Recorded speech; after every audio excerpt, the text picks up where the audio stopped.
Have you ever felt trapped, caught between two things that you value with no good way out? Maybe you're a white person trying to figure out how to respond to a racist remark when people of color are in the room. On the one hand, silence is violence. You have a responsibility to speak up. And on the other hand, white people have a responsibility to amplify the leadership of people of color. You might worry about being condescending, seeming performative, stepping on toes, or saying something that hurts people even more. If you're silent, you mess up. If you speak up, you risk screwing up too. And if you're a person of color and someone makes a racist remark, you might feel trapped in a similar yet even more costly double bind. If you speak up, you risk paying a price. Emotional labor, lost status, strained relationships, or other professional consequences. And if you don't speak up, you risk letting yourself or others down and not naming the truth that needs naming. Do you experience one of these situations? I know I certainly have. That's a double bind. And it's not the only one. Maybe you heard a remark not about race, but about gender, sexuality, religion, class, disability, or nationality. Or maybe you're facing an entirely different set of competing needs in your work for change right now. One of those situations in which you're damned if you do and damned if you don't. For example, the nonprofit leader feels pulled between honoring donor expectations and community needs. The newly promoted manager wants credibility with senior leaders and a sense of belonging with their team. The city councilor wants to reach across the aisle without alienating their progressive base. Many double binds are painfully real. Right now, so many immigrants face the double bind of either losing their status if they don't attend a court appointment or risking detention by ICE if they do. The double bind of having their kids fall behind in school if they don't attend or risk being picked up if they do. Nothing I share today will make those terrifying choices easier. And yet, many of the double binds, either ors, and apparently competing needs that I see so many people grapple with are actually mental traps. Stories we've inherited and never questioned. Those are the types of double binds that I want to focus on today. So why does dominant culture train us to think in false binaries and either ors? Largely, trauma. Millennia of imperialism, patriarchy, war, and violent separation from the land gave rise to the dominant culture we live in today. Each of these manifestations of supremacy culture arose from trauma and gave rise to even more trauma. One of the primary symptoms of personal and collective trauma is rigidity, a strict adherence to behaving in certain ways in an attempt to protect ourselves from future harm.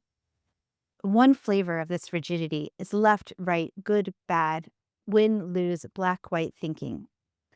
We live in times of senseless, state-sponsored violence. Of course, those of us who fear for our well-being and that of our neighbors feel pulled to relate to ourselves and others along binary lines. Of course, we feel pulled to identify with one side or the other. We are trying to keep ourselves safe. But this attempt to keep us safe often makes it harder for us to come together and find creative ways to meet our needs. And so the coalition fractures over tactics. The leader lashes out from an us versus them framework. Family members stop talking to each other. So the first step toward healing the trauma of polarization is to honor why we got here in the first place. When we do this, we can begin to notice what polarities are at play. Polarities are not merely opposites. They're apparent opposites that need each other to form a whole. Think about the polarities in your own inner life. Pain and pleasure, grief and joy, pride and humility, rest and action, giving and receiving, solitude and companionship. Or the polarities at our work for change, stability and change, individual and collective, local and global, creation and destruction, unity and division. When we zoom out, we begin to see that life expresses itself in polarities. They are everywhere. And simply naming them can help us see how we need both. So I invite you to pause and reflect. What polarities are you navigating right now? The tension between polarities is uncomfortable, but the tension isn't the problem.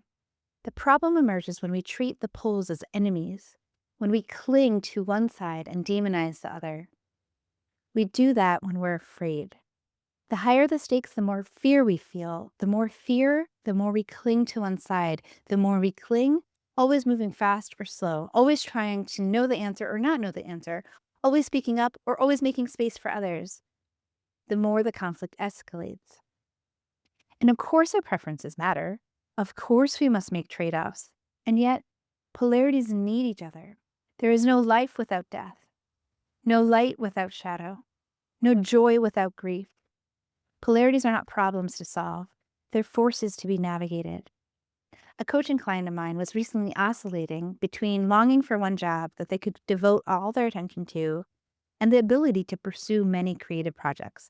They initially saw these as an either-or that they needed to choose between. But as they soon discovered, navigating polarities is like juggling balls. It's a never-ending dance. To help my client navigate the polarity they were grappling with, we named the poles concentration and divergence. I asked my client to tell me about their experience with each pole, what they loved about it, what they feared, what they didn't want to lose. And they told me that several months before, after publishing a book that had required a long period of focused concentration, they'd been excited to pursue a variety of creative projects. And now, they long to focus on one big thing again. From the downside of divergence, they had a hard time even recalling the downsides of concentration.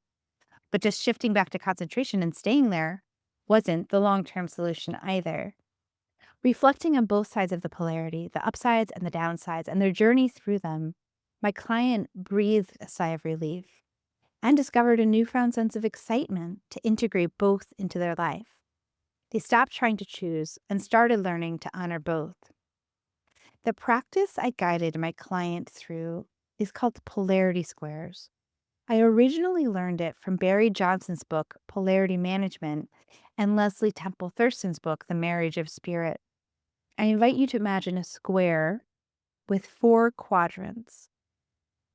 The vertical columns of the square are for each side of a polarity. So one column for concentration and the other column for divergence. And then there's a line separating the top from the bottom. So the top row is the upsides of the polarity, and the bottom row is the downsides of that polarity. Barry Johnson calls the back and forth movement between each of the columns, each of the poles, the polarity two-step.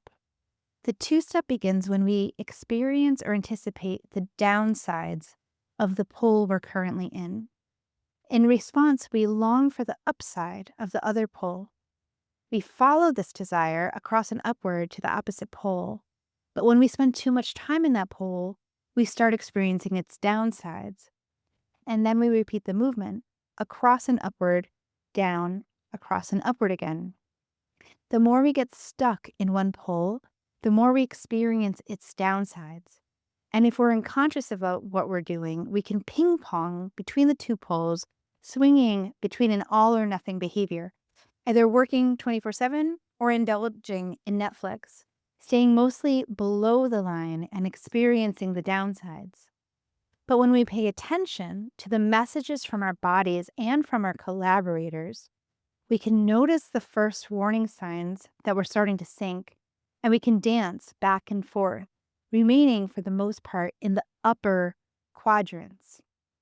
So here's the practice, and you can try this right now. The first step is to name the polarity. So pick a challenging situation. This might be a conflict with another person, one in which you feel like you can't get it right no matter what you do.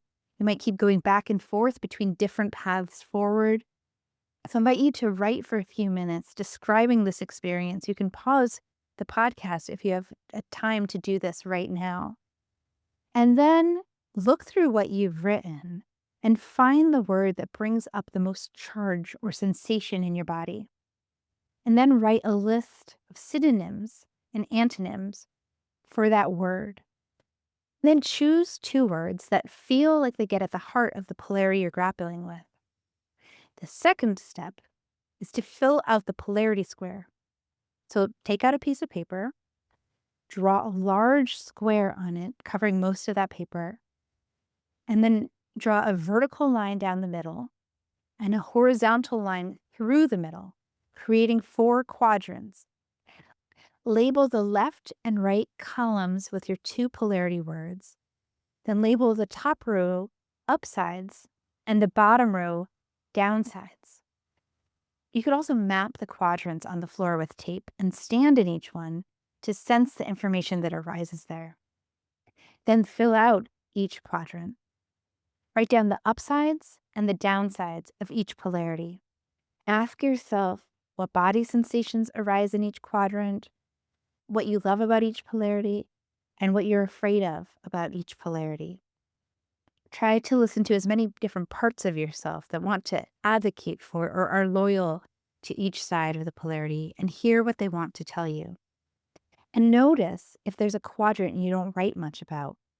When we start working with a charged polarity, there's often a quadrant that we know less about, a side that's hidden from us, in our shadow.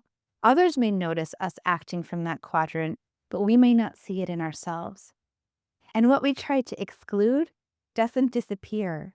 It boomerangs back around. It's as if the poles of any polarity are invisible, powerful magnets. The more we try to exclude one side, the more it insists on reappearing. Take my relationship with my son, for example. For years, we grappled about him doing chores consistently. And truth be told, he still isn't as consistent as I'd like. But while contemplating polarities for this episode, I realized that the polarities of responsibility and irresponsibility, caring and uncaring, were alive between us. A part of me that was afraid of raising an irresponsible, uncaring, young cis man was inadvertently projecting those shadow sides of the polarity onto him. And when we acknowledge our fears, it becomes easier to embrace both sides of any polarity. So when I became aware of my own fears, I could offer them some love. Now I can more easily see what my son is actually doing rather than what I'm afraid he's doing. And I can communicate with him so much more effectively. So within any system, all parts belong, even the irresponsible, uncaring parts. What we demonize comes back to haunt us.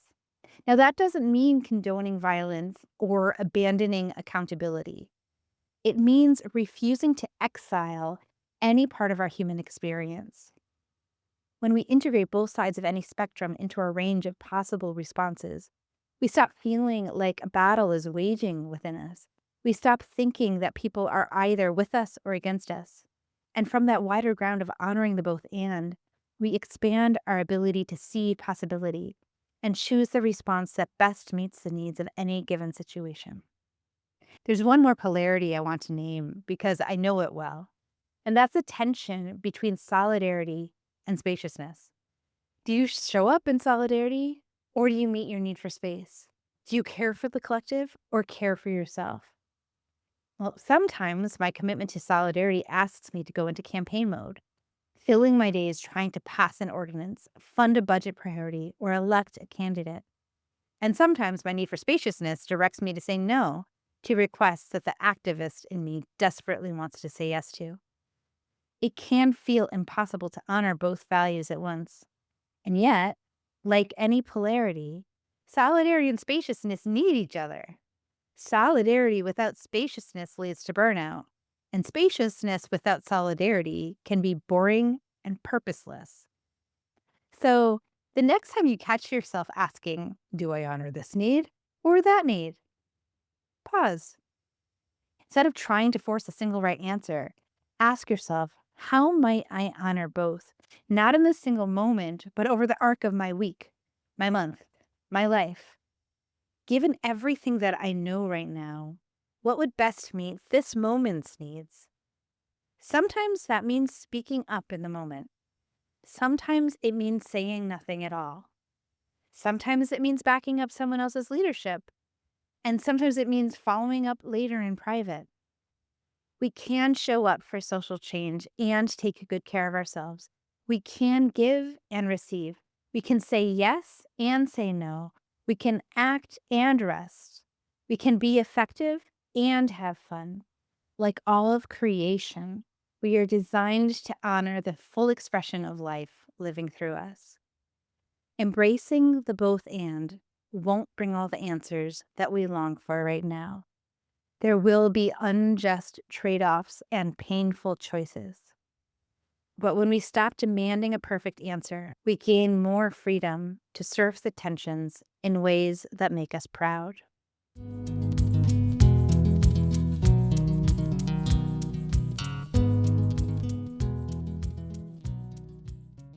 Thank you so much for listening to today's episode. If something in this conversation resonated or challenged you, the best thing that you can do is share it. Forward this episode to one person who might be living inside a double bind right now, who might need permission to stop forcing a single right answer and start honoring the both and. And if you've ever quietly passed this podcast along to someone, thank you. That's how it grows. If you'd like ongoing support for your work for change, I warmly invite you to join Love Letters to Changemakers, morsels of care and support sent out bi-weekly-ish by email. You'll find the link in the show notes. And finally, if there's a conflict or tension in your own work that keeps repeating, feels confusing, or is just hard to name, I'd love to hear about it. Just a few sentences is enough, and some submissions become future episodes. The link to share your challenge is in the show notes. And until next time, I am wishing you the freedom to surf the tensions in ways that make you proud. Take good care.